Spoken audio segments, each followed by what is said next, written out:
বিশ্বজয়ের মুকুট পরে হাফেজে কোরআন, দেশের জন্যে আনছে বয়ে গর্বিত সম্মান। মারহাবান মারহাবান মারহাবান। আসসালামু আলাইকুম ওয়া রাহমাতুল্লাহি ওয়া বারাকাতুহু। আলহামদুলিল্লাহি ওয়াহদা ওয়াসসালাতু ওয়াসসালামু আলা আবদিহিল মুস্তাবা আল মুস্তাফা ওয়া আলা আলিহি ওয়া সাহবিহি রাশাদা। প্রিয় দর্শক, শুরু হলো মার্কেন্টাইল ব্যাংক তাকওয়া নিবেদিত বিশ্বজয় তারকা। দেশ কিংবা প্রবাস, যে যেখান থেকে কোরআন মাজিদের এই অনন্য আয়োজন উপভোগ করছেন, আশা রাখি ভালো আছেন। আমরা দোয়া করি আল্লাহ তাআলা আপনাদের সবাইকে সব জায়গায় সবসময় ভালো রাখুন। দর্শক, কোরআন মাজিদের কিছু হক আছে আমাদের উপরে, সে হকগুলো নিয়ে আমরা ধারাবাহিকভাবে আলোচনা করছি। আজও একটি হক নিয়ে কথা বলি, কোরআন মাজিদ আমল করা। কোরআন মাজিদ আমল করার অর্থ হচ্ছে অনুসরণ করা, জীবনকে কোরআন দিয়ে সাজানো, জীবনের সকল ক্ষেত্র কোরআন দিয়ে পরিচালনা করা। এই হক আদায়ের জন্য কোরআন এবং হাদিসে নির্দেশনা রয়েছে। যেমন একটি হাদিসে আসছে, ইবনু মাসউদ রাদিয়াল্লাহু আনহু বলছেন, কুন্না নাতাআল্লামু মিন রাসূলিল্লাহি সাল্লাল্লাহু আলাইহি ওয়াসাল্লাম আশারা আয়াতিন। আমরা রাসূলুল্লাহ সাল্লাল্লাহু আলাইহি ওয়াসাল্লাম থেকে 10টি আয়াত শিক্ষা লাভ করতাম। এর পরের 10টি আয়াত শিক্ষা লাভ করতাম না যতক্ষণ না এই 10টি আয়াতের ইলম ও আমল শিখতাম। তাই আমরা জীবনের সকল ক্ষেত্রে কোরআন মাজিদ আমল করব, কোরআন মাজিদ দিয়ে আমাদের জীবনকে সাজাবো। আল্লাহ তাআলা তৌফিক দান করুন, আমিন। দর্শক, আপনারা জানেন আমাদের এই অনুষ্ঠানে আন্তর্জাতিক পুরস্কারপ্রাপ্ত হাফেজ, কারি এবং আলেমদের আমরা আহ্বান করে থাকি। আজও তার ব্যতিক্রম নয়। আজ আমাদের মাঝে রয়েছেন আন্তর্জাতিক পুরস্কারপ্রাপ্ত হাফেজ কারি মাওলানা জাকারিয়া। আসসালামু আলাইকুম ওয়া রাহমাতুল্লাহি ওয়া বারাকাতুহু। ওয়া আলাইকুম আসসালাম ওয়া রাহমাতুল্লাহি ওয়া বারাকাতুহু। কেমন আছেন সবাই? জি আলহামদুলিল্লাহ, আপনি ভালো আছেন? আলহামদুলিল্লাহ, আমি ভালো আছি।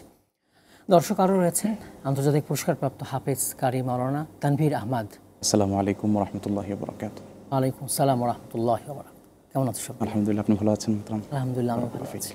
তোমাদের দুইজনকে আমাদের অনুষ্ঠানে স্বাগত জানাচ্ছি। শুকরান জাযীলান। তোমার কাছে আসি, কোরআন মাজিদ আমরা কয় সুরে পড়তে পারি? কোরআনে কারীম মৌলিকভাবে মাকামাত অনুযায়ী যদি পড়া হয় তাহলে 7 মাকামে পড়া যায়। যেমন মাকাম বায়াতি, মাকাম হিজাজ, নাহাওয়ান্ত, রাস্ত, সিকা, জেহেরকা, সবা, আজম, এ ধরনের কিছু মাকাম রয়েছে যে মাকামগুলোতে কোরআন পড়তে হয় এবং সেভাবে পড়লে কোরআনের আসরটা হয়, কোরআনের হকটা আদায় হয়, তেলাওয়াতের সৌন্দর্য বৃদ্ধি পায়। এক্ষেত্রে লক্ষণীয় বিষয় হচ্ছে তাজউইদটা যেন ঠিক থাকে। আউয়ালু শারতিন লিহুসুলি ইলমিল মাকামাত আন ইয়াকুনা আত-তাজউইদু সহিহান। তাজউইদটা হচ্ছে মূল, আর তাজউইদের হুকুম হচ্ছে ফরদ আলাল কিফায়া। মাকামাতটা মূলত মৌলিকভাবে মুস্তাহাব। তো এই জন্য তেলাওয়াতের ক্ষেত্রে তাজউইদটাকে প্রায়োরিটি দিয়ে যদি মাকাম অনুযায়ী পড়া হয়, মাকামের সুরগুলোকে প্রয়োগ করা হয়, তাহলেই কোরআনের হক আদায় করে তেলাওয়াত করা সম্ভব। জি, অনেক ধন্যবাদ। তোমার কাছে আসি, কোরআন মাজিদ আমরা কেন সুন্দর করে পড়বো? জাযাকুমুল্লাহ খাইর। জাকারিয়া ভাই যেমনটা বলছিলেন, ঠিক তার সুর মিলে যদি আমি একটু বলি, আমরা বাংলাদেশে একটা বড় মিস্টেক আমাদের রয়ে গিয়েছে, যেটা হলো আমরা সুরের প্রতি একটু বেশি গুরুত্ব আরোপ করতে গিয়ে আমাদের মৌলিক থেকে আমরা সরে গেছি। আমি যদি একটু আপনাকে এখানে বিষয়টা বুঝিয়ে বলি, যেমন আলিফ লাম মিম, এখানে 3টা হরফ। আমরা জানি যে 3 হরফে 30 নিকে আসবে, প্রত্যেক হরফে 10 করে। তবে যদি কোনো কারি অথবা যে তিলাওয়াত করবেন সে যদি অশুদ্ধ পড়ে বেশি সুর দিয়ে পড়ে, এখানে 2টা ক্যাটাগরি থাকতে পারে। একটা হলো সুর বেশি অশুদ্ধ, আর একটা হলো সুর নেই কিন্তু শুদ্ধ। সুন্দর বলেছো। তো সেক্ষেত্রে যিনি অশুদ্ধ পড়ছেন কিন্তু অনেক সুর, মুস্তামিঈন যারা বুঝে না, অর্থ বুঝে না, তারা কিন্তু বুঝতে পারবে না। এখানে তারা বুঝবে যে হয়তো তেলাওয়াত সুন্দর হচ্ছে, সেক্ষেত্রে জি অবশ্যই রুব্বা কারিন ইয়াকরাউল কুরআন ওয়াল কুরআনু ইয়ালআন। তো সেক্ষেত্রে মুস্তামিঈন বুঝতে পারছে না, কিন্তু যিনি কারি তিনি যদি সুর না দিয়ে সেখানে শুদ্ধভাবে পড়তেন তাহলে তার কিন্তু নেকি ঠিকই থাকতো, পাশাপাশি অর্থের পরিবর্তন হতো না। তবে সুরের যে বিষয়টা, এটাও গুরুত্বপূর্ণ কম না। যেমন হাদিসে এসেছে যাইয়িনুল কুরআন বিআসওয়াতিকুম ইয়াকরাউল কুরআন বিলুহুনিল আরব। সেই ক্ষেত্রে আমরা প্রথমত আমাদের গুরুত্বপূর্ণ যে বিষয়টা, শুদ্ধতা, তাজউইদের দিকে গুরুত্ব রাখবো। পরবর্তী সময় আমরা এই সুরগুলো নিয়ে বলেছেন যেহেতু ভাই যে এটা মুস্তাহাব, অবশ্যই মুস্তাহাব, এটা ফরজের উপরে আগে আমরা গুরুত্ব আরোপ করি, পরে ইনশাআল্লাহ মুস্তাহাবে যেতে পারবো, কারণ আমাদের ইবাদত জড়িতের মধ্যে বেশক শুদ্ধতার সাথে। জি। আর কেন শিখবো সেটা যদি একটু বলি, তাহলে এখানে বড় একটা বিষয় রয়ে যায় যে আমি আল্লাহ পাকের জন্য শিখবো নাকি এখন বর্তমান এটার যেহেতু একটা শিল্প, আমি ইলমুল মাকামাতকে এটা ইলম বলতে পারি না এই কারণে যে এটা আসলে একটা শিল্প। এটার মধ্যে তেমন কোনো বিদ্যা লুকিয়ে নেই, যেটা মনে করেন তাফসিরের ব্যাপারে বা রিওয়ায়াতের ব্যাপারে যে ইলমান একটা কিতাবাদির পড়াশোনা আছে, এই সুরের ব্যাপারে কিন্তু তেমন কোনো ইলমান জড়িত নেই। এটা একটা শিল্প বলতে পারি আমরা। যেমন যে ব্যক্তি গান শিখছে সে তো বিদ্যা শিখছে না, মানে সে গানের কথাগুলোর সাথে সে সুরটা জাস্ট মিলিয়ে যাচ্ছে। কোরআনের ব্যাপারে মনে করেন কোরআনের যে তাফসিরটা সেখানে অনেক লেখাপড়া আছে, কোরআন থেকে যে ফিক নির্গত হয় সেখানে লেখাপড়া আছে, তবে সুরের ক্ষেত্রে আমরা জাস্ট প্র্যাকটিস করি। তো এটা এই শিল্পটা বেশি প্র্যাকটিস করার কারণে অনেক সময় আল্লাহ পাকের দিকে রুজু না হয়ে অনেক সময় মানুষকে দেখানোর ক্ষেত্রে রিয়া ও নাস হয়ে যেতে পারে। তো সেখান থেকে আমাদেরকে বেঁচে থাকতে হবে। জি, সুন্দর বলেছো। জাকিরা, তোমার কাছে আসি। যে লোক দেখানো তেলাওয়াতের কথা বলছিলে, ব্যাপারটা একটু কৃত্রিম সুর গান এর সাথে মিল রেখে গানের মতো করে তেলাওয়াত করা তো সম্পূর্ণ হারাম। এখানে কোনো ফতোয়ার কোনো এটা সুস্পষ্ট বিষয়, তাল লয় বিষয়গুলো। হ্যাঁ জি। আর মানুষকে দেখানোর জন্য কোরআন পড়া তো মোটেই ইবাদতের পরিপন্থী হবে, কোনোভাবেই উচিত নয়।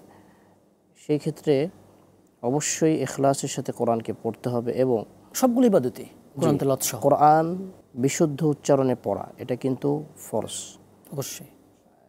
কারণ আমরা দেখি আমাদের অনেক মুরব্বীগণ নামাজ পড়ছেন এবং ঘরে মহিলারা নামাজ পড়ছেন, 80 বছর 90 বছর যাবৎ নামাজ পড়ছেন, কিন্তু নামাজ হচ্ছে না। মূল কারণ হচ্ছে নামাজ অশুদ্ধ হওয়ার 1 নম্বর কারণ হচ্ছে কোরআন অশুদ্ধ পড়া। কোরআন যদি বিশুদ্ধ না হয় তাহলে নামাজ হবে না। সেই ক্ষেত্রে নামাজকে ঠিক মতো পড়ার জন্য, জান্নাতে যাওয়ার জন্য মৌলিক কারণগুলোর একটি হচ্ছে কোরআনকে বিশুদ্ধ উচ্চারণে তেলাওয়াত করা এবং আল্লাহর জন্য পড়া, আল্লাহকে সন্তুষ্ট করার জন্য পড়া। আসলে এই বিষয়টা যখন সে মর্মার্থ বুঝতে পারবে, আল্লাহর জন্য পড়বে, তখন হৃদয় থেকে আসবে। জি অবশ্যই। আর ভাইরাল হওয়ার নেশা বা লোক দেখানো এটা হৃদয় থেকে আসবে না। জি না, হৃদয় থেকে আসবে না, এটা তাসিরও হবে না, তাসির প্রভাব বিস্তার করবে না। যেমনটা আমরা ক্ষেত্রে যদি আমি একটু বলি, মানে যেহেতু মিশরে দীর্ঘদিন থাকা হয়েছে আলহামদুলিল্লাহ, সেখানে দেখছি এই তিলাওয়াতের মাকামাত যে বিষয়টা, সুর নিয়ে তারা প্র্যাকটিসটা কিন্তু আমাদের বাংলাদেশি মানুষ যেভাবে করি আমরা ওরকম মানে ব্যাপক পরিসরে করে না। আচ্ছা, তবে তাদের মাকামাত আমাদের থেকে অনেক সুন্দর, তিলাওয়াতের সুর সুন্দর। এটা কেন হচ্ছে? অনেক ভাবার পরে দেখতে পারলাম যে তারা যখন পড়ছে তারা বুঝে শুনে পড়ছে, পাশাপাশি তারা এটা শিখতেই হবে, এটা কিন্তু খুব গুরুত্বপূর্ণ বিষয়, শিখতেই হবে এই কারণে তারা পড়ছে না।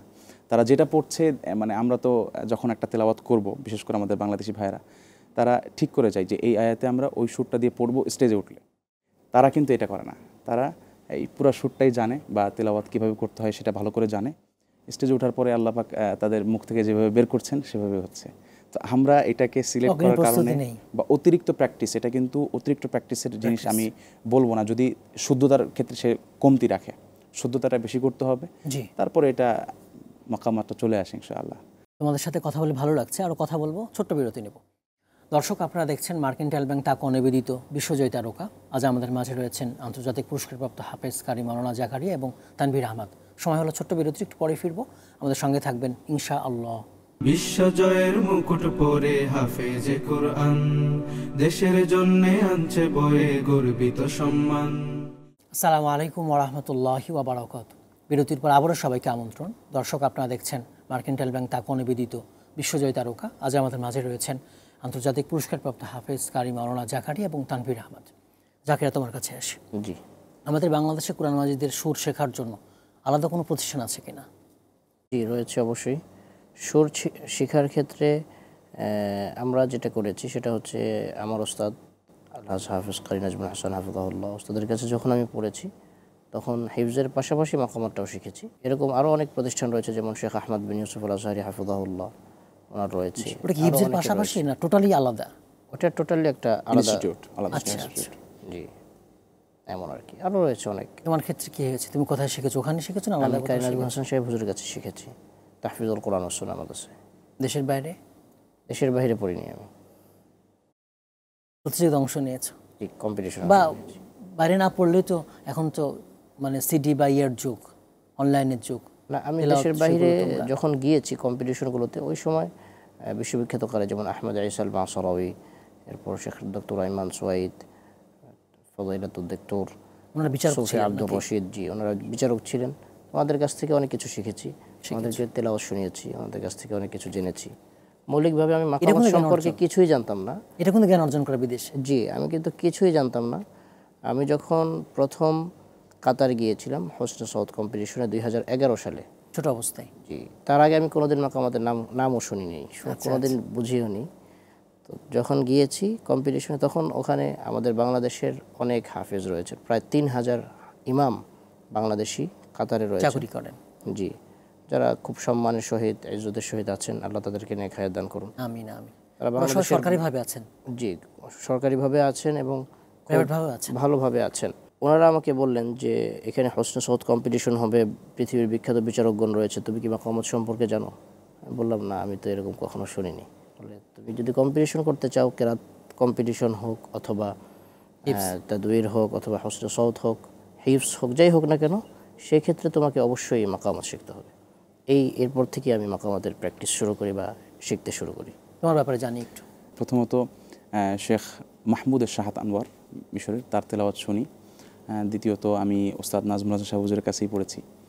তো হুজুরের তেলাওয়াত শোনার পরে সেখানে যাওয়ার পরে আমি হিফজ শেষ করে ওখানে হুজুরের যে কেরাত বিভাগটা আছে, এখনও আছে, শুক্রবার করে হুজুর পড়ান। তো সেখান থেকে প্রথমত আমার এই সুরটা শেখা বা তেলাওয়াত এভাবে করা যায় সেটা ওখান থেকে জানা। দ্বিতীয়ত আমি বেশি শুনেছি হলো ইউটিউব থেকে বেশি শোনা হয়েছে। সেখান থেকে সুরের নামগুলো ওস্তাদের কাছ থেকে কালেকশন করতাম। তো ওই নাম দিয়ে ইউটিউবে সার্চ দিতাম এবং সুরগুলো দেখে দেখে আমি ওখান থেকে ইউটিউবে শুনে কি শিক্ষা লাভ করা যায়? আমি অনেক করেছি আলহামদুলিল্লাহ। মানে আমি একটা শেখের নাম দিতাম। ইউটিউবেও শিক্ষা লাভ করা যায়, কিন্তু আপনার মৌলিকভাবে ওস্তাদের কাছে পড়তেই হবে। এরপরে আপনি যে ঝামেলাটা আমার হয়েছিল ইউটিউব দেখে শেখার কারণে, সেটা আমি বলছি। মিশরে যাওয়ার পর আমি বুঝতে পেরেছি এটা আমার না, আমাদের দেশের অধিকাংশ কারি সাহেবদের সমস্যাটা হয় স্কেল, আওয়াজের যে স্তরটা থাকে সেটা আমাদের জানা থাকে না। হয়তো সুরটা আমি ইউটিউব থেকে দেখে শিখে ফেলতে পারি, কিন্তু কারি সাহেব যে স্কেলে তেলাওয়াত করছে সেই স্কেলটা আমি মিশরে যাওয়ার পরে আমার বর্তমান যিনি উস্তাদ আছেন এই মাকামাতের, শেখ হোসাম সকার, উনি মাহাদুর তরতি যেটা আছে, মানে শেখ আব্দুল ফাত্তাহ তরতি, মিশরের অনেক বড় একজন প্রসিদ্ধ কারি তিনি। তো ওনার মাহাদের একজন ওস্তাদ, আমি ওনার কাছে পার্সোনালি পড়ি মিশরে। তো উনি আমাকে স্কেল সম্পর্কে ধারণা দিয়েছে যে আওয়াজের কতটা স্তর থাকতে পারে, সেটা বাংলাদেশে থাকা অবস্থায় আমার জানা ছিল না। তখন কি হতো, সুরটা আসতো কিন্তু আওয়াজটা ফেটে যেত, পাশাপাশি আমার চেহারার বিকৃতি হতো। হ্যাঁ, তো এটা জি জি জি এটা কিন্তু মিশরের কারি সাহেবে দেখি সুরটা খুব স্মুথলি পড়ছে, আওয়াজও জোরে আছে, চেহারার বিকৃতি নিয়ে কষ্ট নেই। তো এই স্কেল সম্পর্কে আমাদের ধারণা নেই। এটা কেন? ইউটিউব থেকে দেখে শিখি, কোনো ওস্তাদ আমাদের নেই। তো এই জন্যে ওস্তাদের গুরুত্ব অপরিসীম। ওস্তাদ যখন ধরে ধরে দিবে তখন এটা আরও সুন্দর করে স্মুথলি শেখা যাবে ইনশাআল্লাহ। আমাদের দেশের হাফেজ, কারি, আলিম বা ইমামদের ব্যাপারে কোন পরামর্শ তেলাওয়াতের ব্যাপারে? তেলাওয়াতের ক্ষেত্রে আসলে মৌলিকভাবে মাকামত শেখাটা একটা, যেহেতু আমাদের তানভীর ভাই বলেছেন, এটা একটা শিল্প, এটার জন্য আলাদা মেহনত, বছরের পর বছর পরিশ্রম, একটা সময়ের প্রয়োজন। এটা অনেকের পক্ষে সম্ভব না। তাদের জন্য আমার পরামর্শ থাকবে, যে কোনো একজন শেখের পড়া, শেখ আইয়ুব, শেখ মাশারি আল আফাসি, মাহমুদ খলিল হুসারি, মোহাম্মদ সিদ্দিক আল মিশাউই, শেখ আব্দুর রহমান সুদাইস, আলী আল হুদাইফি, শেখ সুরাইম সহ আব্দুল ওয়ালি আরকারি, আরও যারা আছেন, এই পৃথিবীর বিখ্যাত কারিদের যে কোনো একজনের তেলাওয়াতকে হুবহু নকল করে তাজউইদের মস্কটা প্রায়োরিটি দিয়ে যে কোনো একজনের তেলাওয়াত নকল করলে ওটার মধ্যে অটোমেটিক মাকামত চলে আসবে। তেলাওয়াতের যে হক সেটা আদায় হবে। এবং সেই ক্ষেত্রে আমি আশা করি আল্লাহ সন্তুষ্টির জন্য পড়লে, অর্থ বুঝে পড়লে, উনি যে কথাগুলো বলেছেন যে যেখানে আযাবের কথা সেখানে শিশুর প্রয়োগ করে পড়লে অবশ্যই তেলাওয়াতের তাসির হবে ইনশাআল্লাহ। কিন্তু দুঃখের বিষয়, আমাদের দেশে ওয়াজের ময়দানে যেটা চলছে, যিনি ওয়াইজ তিনি এখন কারির মতো করে পড়ার চেষ্টা করছেন, ওয়াজের মাঝখানে খুব বড় করে টান দিচ্ছেন। জি জি, এটা যদি তাজউইদ ঠিক রেখে হয় অসুবিধা নেই, কিন্তু যেখানে এক আলিফ টান সেখানে 3 আলিফ টেনে দিচ্ছেন, এটা আসলে কখনোই কোরআনের হক আদায় হতে পারে না। আর জনগণ তো বুঝে না, তারা আল্লাহু আকবার বলে চিল্লান দিচ্ছে। এক্ষেত্রে আমি কয়েকটা সমস্যার কথা বলি, যেই সমস্যাগুলো হয়। 1 নম্বর হলো নিঃশ্বাস ছেড়ে দেওয়া। তিলাওয়াতের সময় নিঃশ্বাস ছেড়ে দেওয়াটা কিন্তু এটা মাকরুহ, তানজিহি বলে অনেকে, তাহরিমি বলে অনেকে। তো বিষয়টা হলো কি করে, বিসমিল্লাহির রাহ বলে সুরটা তো চলমান থাকে, তো মাঝখানে এই হা এর সময় একটু নিঃশ্বাস নিয়ে আবার শুরু করা, এটা তেলাওয়াতের ক্ষেত্রে তেলাওয়াতের শান অনুযায়ী একটা ভুল। দ্বিতীয়ত, সুরকে সুন্দর করার জন্য তাজউইদের যে খললটা হয় সেটা হলো গুন্নার যে মিকদারগুলো আছে বা মুদুদের যে মিকদারগুলো আছে, সিত্তা হারাকাত, খামসা হারাকাত, সেখান থেকে বের হয়ে অনেক সময় এটা খামসা আশারা, মানে একদম 15 হারাকাত হয়ে যাচ্ছে, 20 হারাকাত হয়ে যাচ্ছে, টানের সুরকে ঠিক রাখার জন্য। জি জি। তো সেক্ষেত্রে আমি বলেছিলাম প্রথমে বলেছিলাম যে এই শিল্পটাকে ঠিক রাখার জন্য আমাকে আগে ফার্স্টটা তাজউইদটাকে ঠিক রাখতে হবে। জি, অনেক ধন্যবাদ, অনেক সুন্দর বলেছেন। তোমাদের দুজনের কণ্ঠে একসঙ্গে তেলাওয়াত শুনবেন ইনশাআল্লাহ পর্যায়ে। أعوذ بالله من الشيطان الرجيم. بسم الله الرحمن الرحيم.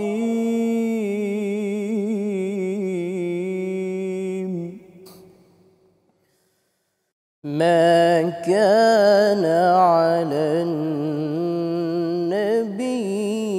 من حرج فيما فرض الله له، سنة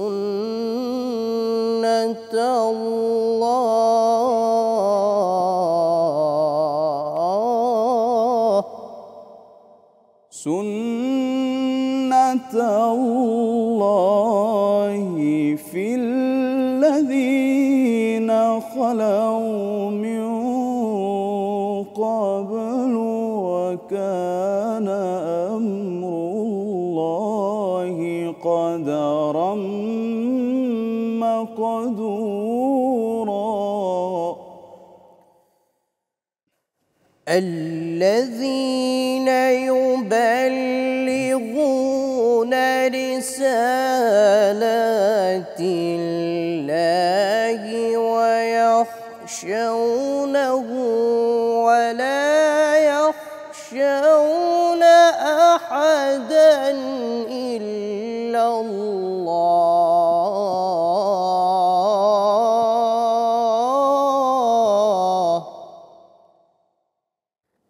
الذين يبلغون رسالات الله ويخشونه ولا يخشون أحدا إلا الله، وكفى بالله حسيبا.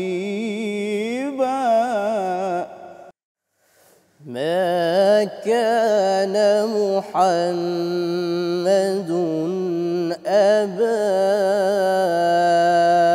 أحد من رجالكم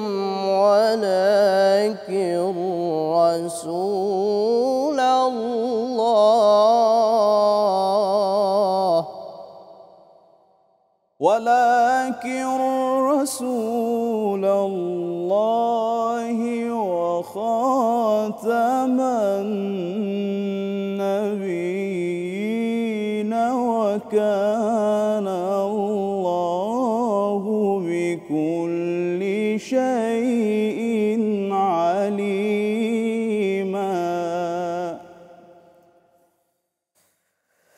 يا أيها الذين آمنوا اذكروا الله ذكرا كثيرا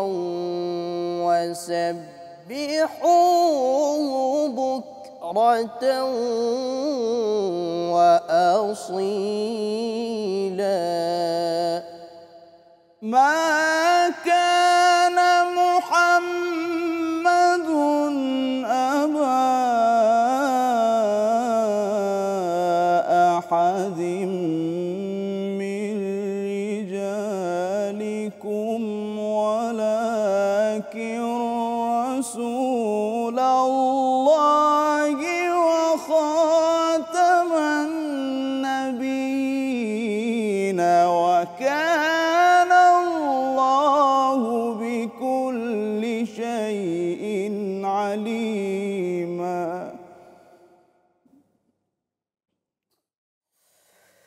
يا أيها الذين آمنوا اذكروا الله ذكرا كثيرا وسبحوه بكرة وأصيلا. هو الذي يصلي عليه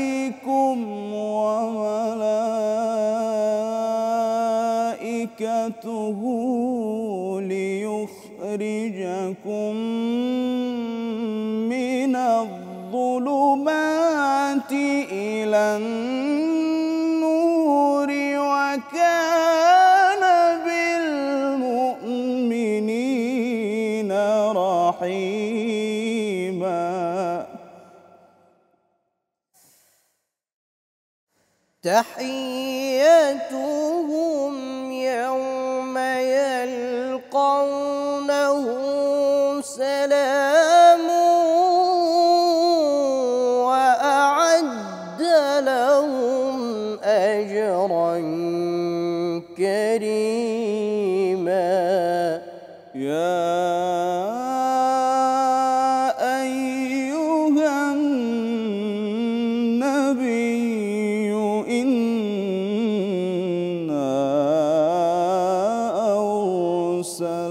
أرسلناك شاهدا